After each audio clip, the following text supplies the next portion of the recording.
সহকর্মী ফারজানা আক্তারকে দেখতে পাচ্ছি।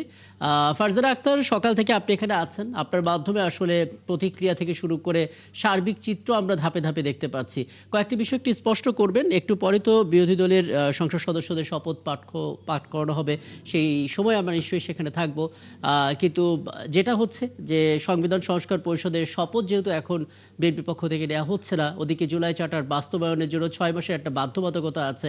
সব কিছু মিলে আসলে সেটা পিছিয়ে যেতে পারে কিনা, সেরকম কোনো শঙ্কার জায়গা তৈরি হচ্ছে কিনা, পাশাপাশি সংসদ কতটা প্রাণবন্ত এবং কার্যকর হতে পারে, এটা নিয়ে সাধারণ মানুষের ধারণাগুলো কি, সেটা একটু জেনে নিতে চাই আপনার কাছ থেকে।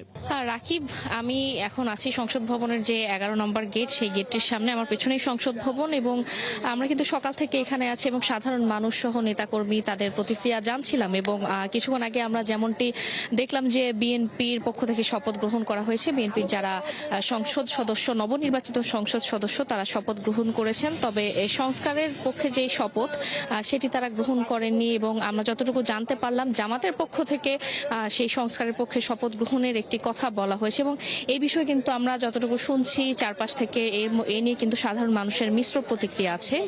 এবং এই বিএনপি যে সংস্কারের পক্ষে যে শপথ সেটি না নেয়ার বিষয়ে কিন্তু কেউ কেউ বলছেন এটি আসলে তাদের দলীয় সিদ্ধান্ত, আবার কেউ কেউ বলছেন জুলাই অভ্যুত্থানের পর এমন একটি সময় এসে আসলে সেটির পক্ষে শপথ নেওয়া উচিত ছিল। এবং অনেকেই কিন্তু বলছেন জুলাই অভ্যুত্থানের পর এই যে সংস্কার বা পরিবর্তন সেটি আসলে মানুষ দেখতে চায়, এমনটি কিন্তু অনেকে জানাচ্ছেন। এবং এই সংসদে যেহেতু নিয়ম অনুযায়ী আমরা যেমনটি দেখে থাকি স্পিকার বা ডেপুটি স্পিকার থাকেন, এখন কিন্তু সেই আসন খালি রয়েছে। এবং এখানে যারা রয়েছেন সাধারণ জনগণ, তারা যেমনটি বলছেন যে তারা আশা করছেন আগামী সংসদ প্রাণবন্ত হবে এবং বিরোধী দলে যেহেতু জামাত রয়েছে, তারা যেমনটি বলছেন যে তারাও একটি বড় ভূমিকা পালন করবে।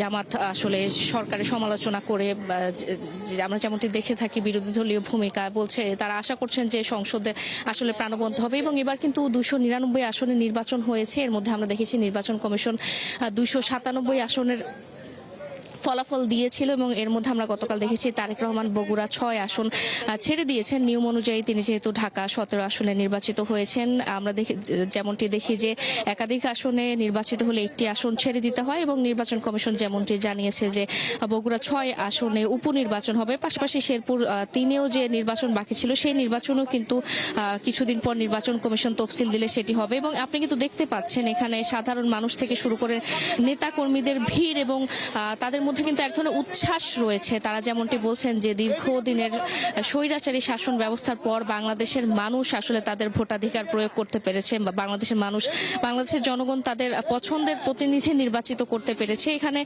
বিএনপি নেতাকর্মী সহ সাধারণ মানুষ যারা রয়েছেন, সব স্তরের মানুষই কিন্তু বলছেন যে সরকার সহ বিরোধী দল সবার কাছে কিন্তু তাদের এক ধরনের প্রত্যাশা রয়েছে।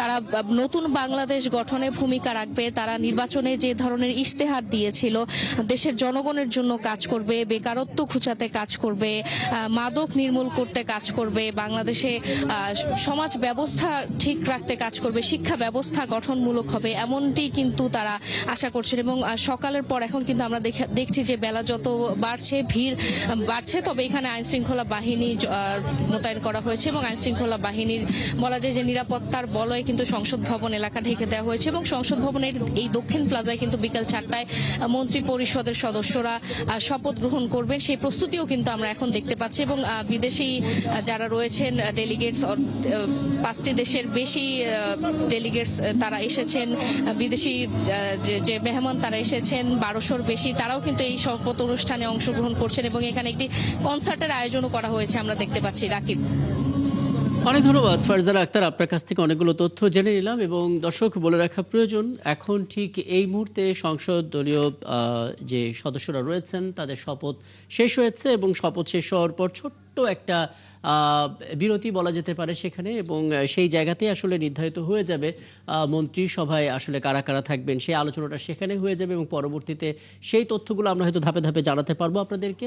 এবং এরপর বিকেল 4টায় মন্ত্রিসভা সেই শপথ অনুষ্ঠিত হবে। এবং এই ফাঁকে বলে রাখা প্রয়োজন যে বিরোধী দলের যারা আছেন তারা আসতে শুরু করেছেন। তারা এসে পৌঁছানোর পর বিরোধী দলের পক্ষ থেকে জামাত সহ যারা আছেন তাদের যে 11 দলীয় জোট, তাদের শপথ পড়ানো হবে এবং এরপর আসলে সংসদ তার প্রাণবন্ত এবং কার্যকর অবস্থায় চালু হয়ে যাবে। আমরা নিশ্চয়ই সেই খবরগুলো ধাপে ধাপে আপনাদেরকে জানাবো দর্শক।